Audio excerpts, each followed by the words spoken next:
A few years ago, if you told me I'd be shooting vertical landscapes, I'd have laughed.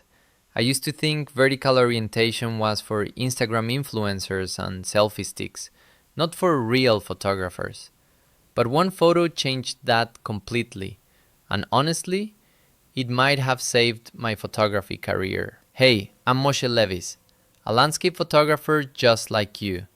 And today I want to talk about how I stopped fighting against the vertical frame and how that shift completely changed the way I shoot, share, and connect with people. This isn't about social media trends. It's about adapting your composition to how people actually experience photography today.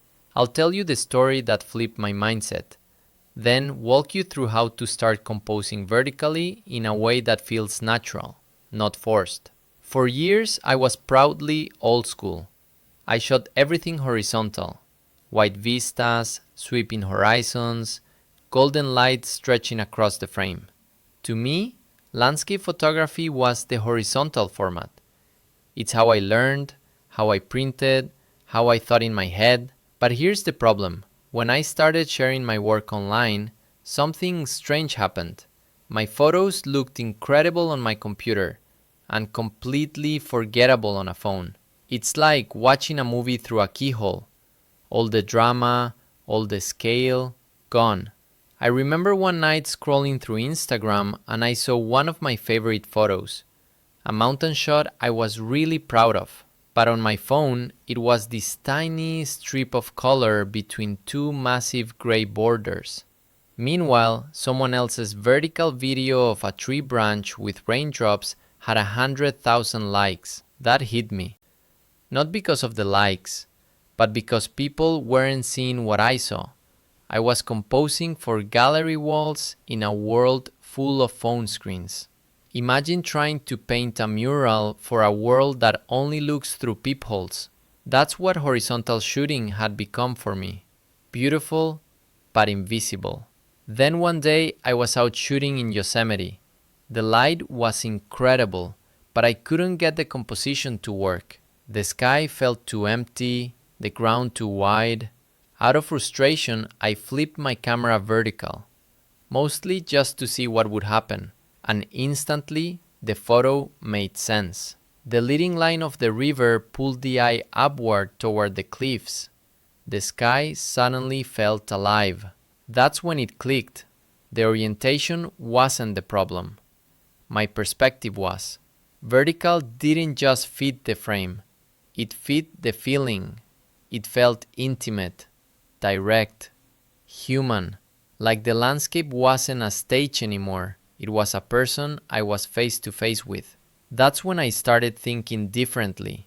I realized the world has gone vertical, not because we're lazy, but because that's how we naturally hold our phones, how we scroll, how we live. For example, think about how you look at the world walking through a forest. You don't see it in a 16 by 9 widescreen. You look up and down, scanning from the ground to the trees to the light breaking above you.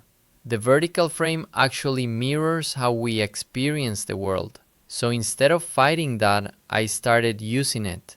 I began composing with the idea that the viewer's phone screen isn't a limitation. It's a window, a smaller one, sure, but also closer. Vertical composition pulls the viewer into the image instead of stretching them across it. Here's what I learned, and this works whether you're shooting landscapes, portraits, or reels.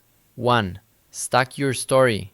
In vertical frames, think top to bottom instead of left to right. For example, your foreground, subject, and sky become a visual ladder that leads the viewer upward.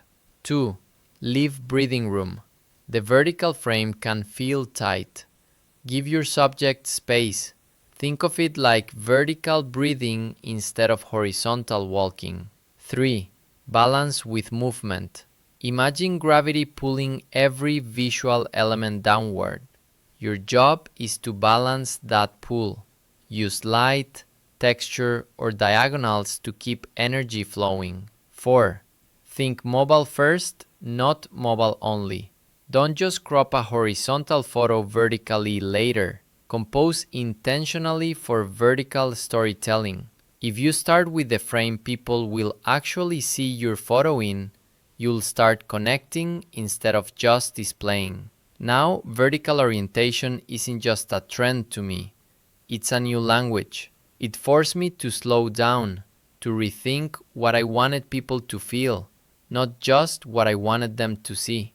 The funny thing, I started enjoying photography again. I stopped thinking like an artist trying to impress and started thinking like a storyteller trying to communicate.